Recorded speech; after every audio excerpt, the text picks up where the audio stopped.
Welcome to Alberta Conservation Association's Harvest Your Own podcast, the resource for everything hunting, navigating through the field, the butcher shop, and the kitchen. Life is all about great food. Let's get started. Welcome to the podcast. I'm your host, Brad Fenson, an avid outdoor enthusiast who has worked as a freelance journalist, photographer, and public speaker for over 3 decades. I have hunted, fished, and foraged all my life and hope to share my passion for the outdoors. Along the way, I want to encourage everyone to harvest wild proteins and enjoy the satisfaction of providing the next meal for your family. Our goal is to educate, entertain, and inspire individuals to get outdoors and create a connection between food, health, and your future meals. Welcome to Harvest Your Own. I'd like to welcome Timothy Fowler to the show today. I met Tim through the Outdoor Writers of Canada, and we've run into each other at some events at sportsman shows and stuff like that. I didn't really get to know him until I started following him on social media, and his food is what really caught my attention. Tim Fowler, from what I understand, is a professional chef. He had inspirations from a young age when his mom and dad encouraged him to cook, and he just ran with it. And here we are today. Welcome, Tim. Brad, thanks for having me on your podcast. I'm excited to see you and hang out in person and be in your glorious, I don't know, garage doesn't do it, but it's pretty amazing. So thank you for having me. I describe myself now as a writer. I'm a Canadian journalist, chef, hunter, fisherman, focused on wild food and the tools and processes to make it delicious. I learned to cook when I was a kid and never stopped. And since I've been hunting and acquiring wild protein, have really pushed on what can we do to make it even more delicious. So I enjoy every bit of the process, including the processing and including bringing that to the table for friends and family. So I'm thrilled to come and chat with you today. Well, the main reason I wanted to get you here is that you are professionally trained. You know why certain techniques work and why you cure meat a certain way or weigh the ingredients that go into it, because it isn't just by guess and by golly. There is a science to it, and some of it is actually food safety. Mm-hmm. So, I mean, you come with a lot of experience, but your expertise is what we want to share here today with the listeners, because people at Harvest Your Own, most of them are new to the outdoors, to hunting, and dealing with wild proteins is also something new that they're trying to discover. And as you know, every step you take, you want to go 5 more and as fast as you can. So, you know, we'll sort of focus on charcuterie today. You know, curing, smoking, adding flavors with everything from wood pellets to brines to whatever. And I'm sure it'll lead to other shows and other ideas in the near future. Sounds good. Charcuterie. It's smoked meat, basically. Charcuterie is all of that, and I would add sausage, cold smoked and hot smoked and fresh, and things like bacon and ham and things that you would buy that are cured at the butcher shop. And recently, in the last couple of years, 2 years ago, my youngest son and I took 4 bears. In Alberta, we can have 2 bear tags. We took 2 bears in the spring, 1 each, and then 2 bears in the fall, 1 each. And spring bears and fall bears are a little bit different. And because we had so much bear meat, we decided to really push hard on the charcuterie. And we took 1 entire bear and cured the whole thing. And part of my goal with any game that we take is to get the highest value from that game. That game paid the ultimate price, and I think as hunters we owe it to the game and to the game of hunting to do the best we can. And we cut the foreshanks and the hind shanks of the bear. We brined those in a combination salt sugar brine. We dry cured the loins and made back bacon that ended up with bear, some hollandaise and a jiggly egg, and there's your fancy Bear Eggs Benedict breakfast. We made ham. We made something called tasso ham, which is sort of a Louisiana Cajun crazy cayenne spiced ham. Very, very quick cure. We can talk about how to do that. And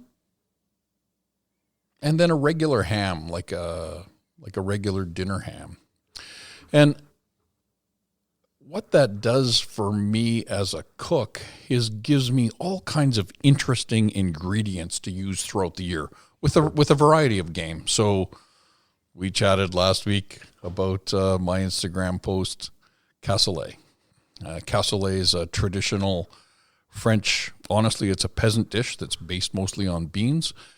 And if you were a French farmer in the 1500s, you would have some beans and you'd have a little bit of this and that, maybe a grouse or a rabbit or a little bit of bacon ends or something, and you would put together a meal. And cassoulet is basically layers of cooked, nice big white tarbay beans, if you can find them, and whatever protein you have. Well, I can tell you that a snow goose leg and a snowshoe hare leg and some bear shanks and some cold smoked elk sausage combines with those tarbay beans and 3.5 hour cook at just over 300 makes a pretty luxurious meal. There's nothing peasant about it. It's fit for a king. It's a peasant meal that's fit for a king. And so the charcuterie, and there's charcuterie. There's charcuterie beyond bear, but bear season's on my mind. We're going bear hunting next week, and bears are sort of top of mind. Bears don't get enough play, in my opinion, and fresh bear is good too. We can talk about how to do fresh bear, but the charcuterie really opens up lots of culinary options. It does, and you talk about the different hams and shanks and everything that you have, and people that have had pork shanks or hocks, a very typical dish is to cook them with sauerkraut or root vegetables. I often make elk or moose or deer smoked shanks and make beans out of them. A good batch of pork and beans with real molasses and maple syrup and stuff. It's over the top. But unfortunately, I think a lot of hunters look at the shank and they're like, "Ooh, what do we do with them?" That ties back to the value. So there's a number of hunters, I think, that struggle with, what do I do with the shanks? Is it even worth taking the meat off of them for sausage? And the answer is it certainly is. But there's some other things you can do with them. So ossobuco is the fresh opportunity to braise that with some tomato and red wine and whatnot. But the charcuterie is another option. We should talk about deer too, like deer and all of the animals. Absolutely. I mean, your total use really rings a bell with me. You know that. You walked in here, we're planning a lunch afterwards, and I was out snow goose hunting. I've got legs and thighs that are done up. There's breasts to do other things, and the hearts and gizzards are there. It's, honoring the bird, full use, no excuses. If I don't like it, I'm going to find a way to cook it that I do. And the same goes with bear, elk, deer, anything else that's on our hunting regulations that allows us to harvest them. There are excellent ways to prepare them and make sure that they're, palatable for the whole family. A good example is spruce grouse. I've had so many people tell me you can't eat a spruce grouse.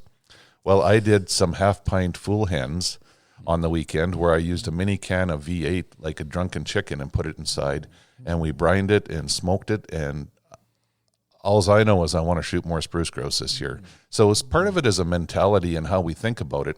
But when we look at charcuterie itself, it creates a product that we can use right away, but it can also diversify our cooking into the future. So if we start right at the beginning, when we're looking at charcuterie sausage-wise, fresh sausage, do you prefer to blend it with pork or do you use all wild game? I blend it with pork because of the fat. And Michael Ruhlman, I'm a Michael Ruhlman fan. I've got several of his books. My blend is 2-to-1. So what our normal procedure is, because we butcher our own animals, we take all of the high-value cuts fresh after the animal's hung for a period of time, depending on the season. It might be a week or it might be 2 weeks. And deer, elk, moose, antelope, bears, whatever, they all get dealt with. Loins, roast, shanks, whatever we're going to cut. And then the trim goes in 15-pound bags, and it goes into the freezer. Most of the time, we're busy hunting. If it's in the middle of hunting season, we're busy hunting, and we don't want to be taking time to make sausage. And if it's sometimes in the spring, by the time you get a bear home, it's warm and you're on to other things. So that trim goes into the freezer. Then when it comes, so I have then multiple bags, multiple 15-pound bags of various trim, elk, moose, deer, bear. When it comes time to make sausage, my boys and I have got to the place now where we buy hogs. We just processed 3 hogs. So that's a separate story, but we take the fatty shoulder trim from the hogs and blend that up 2 to 1. So 2 parts wild meat, any of them. They're all, from my point of view, unless you get even a fat fall bear, the meat is lean. The fat's on the outside. My opinion is you never find a marbled bear like a... No, they have it on the outside for a reason. It's insulation as well as a stored food source. So that when somebody says they shoot a fat bear, the bear is fat, but the meat is not. So that sausage is still very lean. So anyways, 2 to 1. That's how I do it. That was the big question I was waiting to ask you, is 2 to 1 pork or wild game? Because a lot of recipes I see, they ask for 50% pork. But I would say the majority of my recipes that I run, it's 30% pork. The rest is wild game, which is the same as yours. Pretty much. Yeah. The pork that we use, we're focused on the fat, so it's not just pork shoulder. There's some belly and there's some back and there's some other stuff in there that gets And that's really good to mention, because in the food craze that we're in right now, if you go to any supermarket to buy ground pork, it's going to be lean. And that's not what we're looking for when we're making sausage and making specialty meats with our wild game. You want to go out of your way to find some front shoulder, which has the perfect ratio of fat and meat. And like you said, some belly. And, some people go and they buy straight pork fat, and that can be all right too, but it's very hard to blend, and it does not render out of your sausage or your products the same as it does the fat in the shoulders. Yep. It's perfect. We didn't just arrive on this today. I mean, it's been centuries of sausage making to get to that point. Right? The books we're reading say that, because a lot of them have been around for literally, like one of them I have is over 100 years old. People have been making game sausage for a very, very long time. This podcast is produced for Harvest Your Own, a program dedicated to those who want to reconnect with food and health through their experiences outdoors. HarvestYourOwn.ca is a resource for individuals to learn more about hunting and the outdoors. There's information to get you started and ensure that your compass stays pointed in the right direction to be successful. Where's your next meal coming from? Fresh sausage is quick and easy, and we always do a bunch of those. We call them our breakfast sausages or our dinner sausages. They can be fried, baked, grilled, smoked. You can do anything with them. Just take them out, thaw them, and go to town. It's really quick and easy. So, I think I've heard a lot of people say, I'm going to shoot an extra deer this year just to get some more garlic sausage and smokies. But there's a lot more you can do with that meat and really diversify your meals. Like garlic sausage and smokies are great for supper and snacks and in the field. But, a really good breakfast sausage or something like that is hard to beat in the mornings as well. We regularly make 8 different kinds of sausage. And the only one we buy a commercial mix for is the Mennonite cold smoked farmer sausage. It just seems like I can't hit that. But the hot Italian, the mild Italian with fennel seed and garlic, something from Michael Ruman called Chef Milo, which is a Czechoslovakian sausage with allspice and ginger in it. And you just move through the list. Fresh bratwurst, which has got eggs and cream in it, which sounds really luxurious, and it is fantastic. And then some cold smoke, cured, and some hot smoked. Yeah. You know, we do a lot of fresh sausage too, and some that are overlooked. With marrying into a family from Germany, the Wurst has to come into play somewhere. So we make Weisswurst, which is white sausage, right, and it's got powdered milk and fresh herbs in it, and you actually poach it, and then you can freeze it or cook it fresh or grill it, and it is fantastic. So it's another example of something that you can do fresh. And, you know, if you don't think you like bear meat or you're worried about having to cook it well done, making a sausage that you have to poach and get an internal temperature that is perfect for the sausage and the meat, and then still be able to do anything else with it is like perfect. And what do you call, I'm trying to find the word, are the sausages pureed? What do you call that? Emulsified. Is it emulsified sausage? The Weisswurst is not, but I do run it through the grinder twice, so it is a very fine grind. It's more like a paste than it is a coarse ground meat or even fine ground meat, but it does work if you just grind it twice. Two sausages I didn't mention, which I love to make and love to make them with bear, chorizo and andouille. And I have, but I would not normally sit down to a plate of andouille or a plate of chorizo. But those as charcuterie accompaniments on a collection of sort of goodies. If you're going to do a platter, you can diagonally slice some of those cooked sausages so somebody can sample them. But if you're going to make a jambalaya or a paella or one of those sort of casserole kinds of things with rice and spicy whatnot, those sausages and a slice of the tasso ham, it really adds a nice. It takes it to the next flavor. level. It does, and it gives your guests, especially newbies to game, it gives them a collection of things to try. You know, so if you have a jambalaya that's got some commercial shrimp in it, I don't get to harvest my own shrimp, but I would if I could.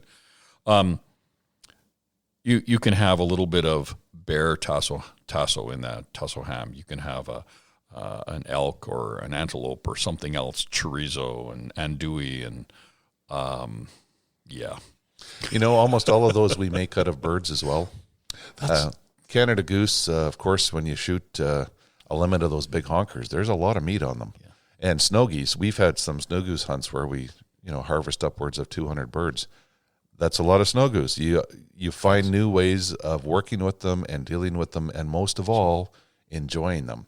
Awesome. So, I mean, our whole conversation is around the enjoyment of wild game, taking it to the next level, integrating it into the different meals during the day, during the month, the year, because they all last very well. Another thing I was going to ask you is setting the meat aside in 15-pound batches, I think is smart. I do the same, except mine are 20-pound. And the big reason is because your sausage is always fresh. And if you build one batch of sausage and put it in the freezer for 12 to 18 months, it is not the same as a batch of sausage that you built and used up over 6 months. Yep. Yeah, the meat stays better in a 15-pound block, and it gives you some options, right? Let's make a batch of sausage. Great. Get together with the guys, talk about the hunting draws, or plan your next bear hunt, or do something that is seasonal, even if that's foraging. Trying to, we were talking about this earlier, making spruce chip jelly and simple syrup to go with a bear ham or snow goose breasts that are grilled. That sounds so good. I'm going to be looking for some spruce chips next week when I'm out bear hunting. I want to try a couple of those things. I've not done that. Right. So the fresh sausage, I think, is great, and it's a great place for people to start for a couple of reasons. You don't have to case it. You can make sausage patties. So if you're starting off at home and you don't know what to do, and you haven't even butchered your own animal, but you've got burger back from the butcher, you can weigh it out and you can make fresh sausage. Go buy some pork if you don't have a grinder. If you do, you can buy the pork shoulders and do it yourself. But you can easily mix up these recipes, learn how to mix the meat properly, When I first started, what I did is I rolled them into chubs with wax paper or parchment paper, and then I would freeze them in rolls, and I could take them out, and it was like a roll of Jimmy Dean sausage. I'd cut them into pucks and put them in the frying pan. It was perfect. And then we upgrade, we go further, but it's a good starting point for hunters that are looking to use up that deer, bear, or whatever it is that's in the freezer. Your story reminds me of how the boys and I got to justify our equipment purchases.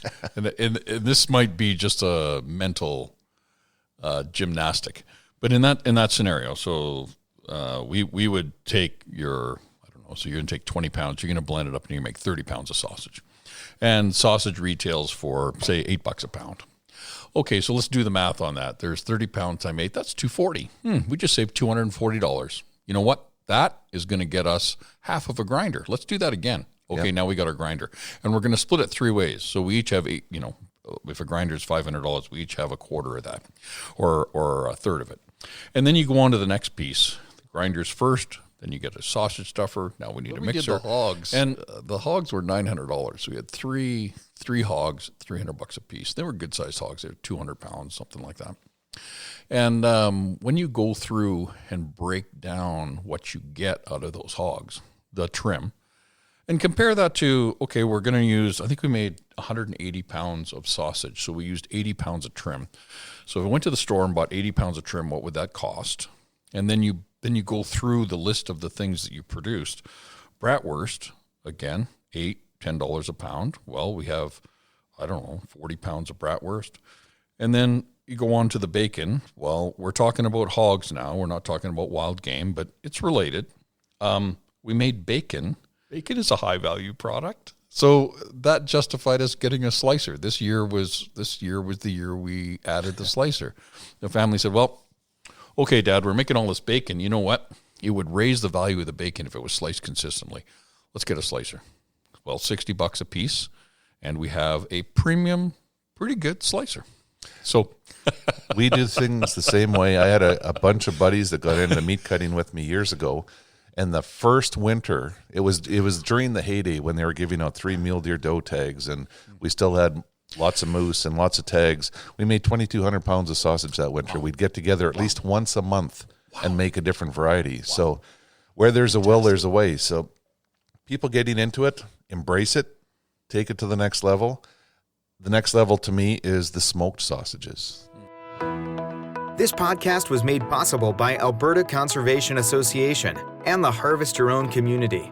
If you're interested in harvesting your own food, there's a comprehensive collection of information. To gain insight and knowledge, head to the field, harvest your own protein, prepare it, and taste the results. HarvestYourOwn.ca is a library of information from getting started and geared up to processing, butchering, and cooking wild game to make the connection between health and food.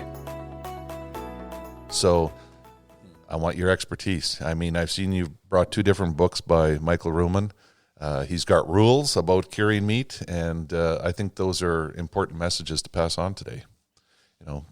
One of the things I use is a scale to measure all of my cure and spices.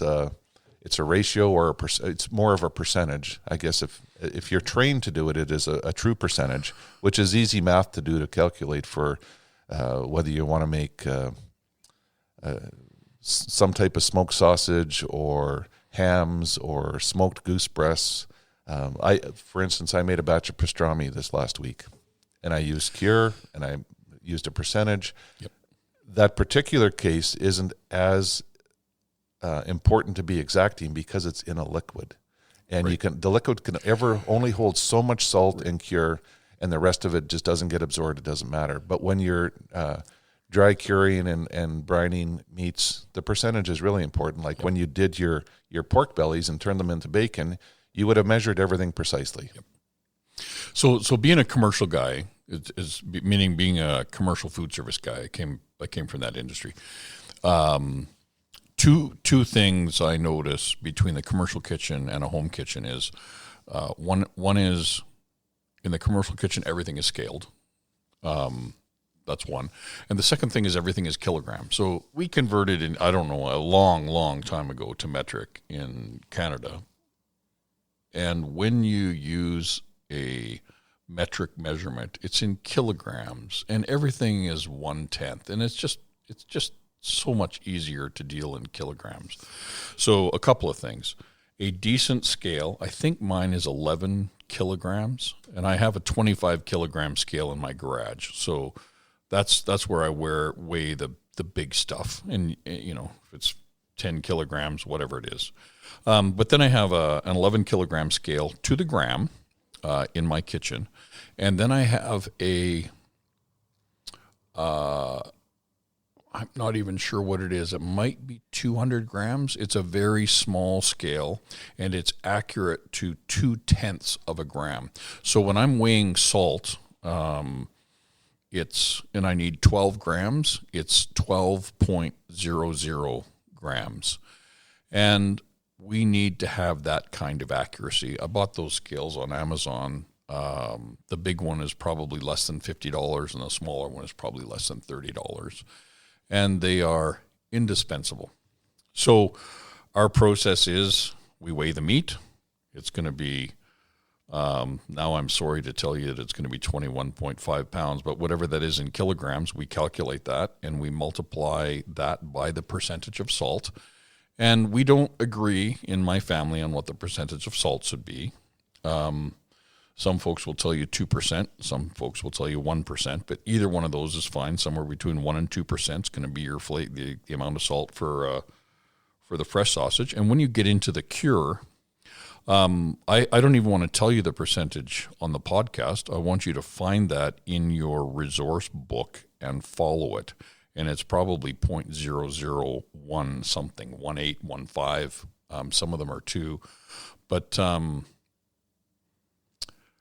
those salts are nothing to be afraid of. Curing salt, sodium, we're talking about sodium nitrite, and then at some point sodium nitrate, which is what we use when we do a long temperature cure, things like salami and that kind of thing. Those salts are critical to be measured properly. So they will impact your health negatively if you have too much of them. And nothing to be afraid of, but everything to be assured that you have the right measurement. So it is food safety, but it's also quality of the finished product, making sure that it's not overly salty. Yeah. So it's a good blend of thought, and when you said, I'm not going to tell you what it is, you have to look it up. That's easy to do. There's lots of recipes and cookbooks that tell you exactly how much care you need to do something. And you talked about Michael Ruman's charcuterie book, but he's also got one about the rules of curing meat. Well, I love Michael Ruman. I've mentioned that a couple times. He's got a book called Ratio, and this actually has changed.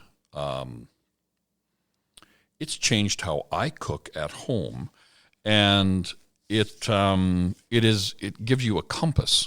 So for instance, I bake sourdough bread, and he gives you a ratio for bread, and the ratio is a measurement of water, a measurement of flour, a measurement of salt, and a measurement of yeast. Now I don't need a recipe. I have a compass. It's like it's the difference between a map and a compass. A map will give you all kinds of detail, but a compass is like, where do I want to go? I want to go in that direction. How do I get there? I follow the compass. It changes it from a map to a compass, and it has freed me in the kitchen and let me do much more. So I already cooked that way. I just need a compass. My wife does the baking because when it's half a teaspoon, a quarter teaspoon, a cup, and this, I tend to get a glazed look in my eyes and start throwing stuff together, and it doesn't always turn out. But I'm one of those people that, that's about a shake of this and a shake of that, and it seems to work out. When I started to write recipes, it actually slowed me down because then I had to go back and measure how many, what is 4 shakes of seasoned pepper. And lots of times I had to re-cook the recipe as I discovered what the actual measurement was. That's funny. So the bread, Brad, so you never need another recipe to make bread. A kilogram of flour, 600 grams of water. So now we have 1.6 kilograms. Yep. 1% salt, which is 16 grams, and 0.7% of yeast. So it's a kilogram of flour, 600 grams of water, 16 grams of salt, and 12 grams of yeast, and you're done. Wow. That's the last thing you need. And then you're going to make half a batch. Well, you use half as much. You're going to make twice as much. Then it's fantastic. The example of brine, we'll just give you brine because it's hard to mess that up. So Michael Ruhlman's brine ratio, 20 parts water, 1 part salt. Simple. Doesn't get any easier than that. What does make it easier is metric. A liter of water weighs a kilogram. So that makes it really easy. So if you have a 20-liter pail, 20 liters of water, and 1 part salt. Wow. Boom. There's a kilogram of salt in a 20-liter pail. There you go. And from there, you can get creative. You want to add maple sugar, Exactly. maple syrup, some molasses, some garlic, pepper. Like, that's what I mean. Once people get Onions. into this and start understanding how to flavor food and how to smoke it and cure it and preserve it and do different things, it opens a whole new world. Just frees you to go. Right. It's awesome. So people will get home, look at their freezer, and they should see it like the deli counter at the supermarket. All those options right in front of you. Yeah, I love it. I just love it. I'm one of those cooks who's inspired by. I think of them as dots. So the charcuterie are some dots. So you have some other dots that you bring in. So let's say you've got an elk steak or you have snow goose wings. What are we going to do with the snow goose wings? Well, you open up the freezer and there we've got some. There's some bear bacon. Some elk sausage. What else can we do? Well, we got some of this and some of that. Let's put this together and figure out something delicious. So I find that really inspiring and encouraging. Yeah, I do too. And like I said, I followed you on social media. What is your handle on social media? I have a couple of handles. My name is Timothy D. Fowler, and that's my Instagram handle. And I will tell listeners I'm happy to interact. Folks can DM me, and I'm happy to respond, to answer a question. If somebody wants some advice about something I've done, I'm happy to do that. And I'm starting a podcast June 1 called Elevate Your Game. And my handle is Together We Will Elevate Your Game. And I think, Brad, that's what we're talking about. We're talking about elevating the game. Oh, absolutely. So that podcast has a little bit of a peculiar spelling. So it's elevate_your_game and the number 1.